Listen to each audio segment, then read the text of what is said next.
দেখেন যে আমাদের কাছে একটি পোকো X3 মোবাইল ফোন নিয়ে এসেছে যে সেটটি এভাবে সেকেন্ড লোগোতে দাঁড়িয়ে থাকছে।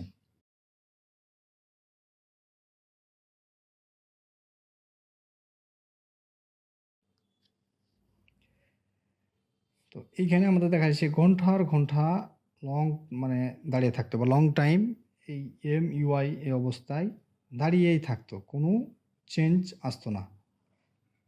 আমরা সেটটি অন করলাম, এখন আমরা দেখি।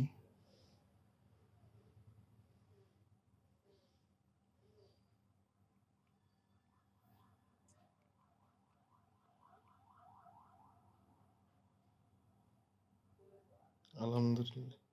দেখেন যে আমাদের সেটটি অন হয়ে গেছে, যাক আলহামদুলিল্লাহ। তো অলরেডি ফ্লাশ করা হয়েছে, মানে অলরেডি কয়েকবার ফ্লাশ করেছে, সেহেতু যে আমরা দেখতে পেলাম যে সফটওয়্যার করেছে, সফটওয়্যারে যে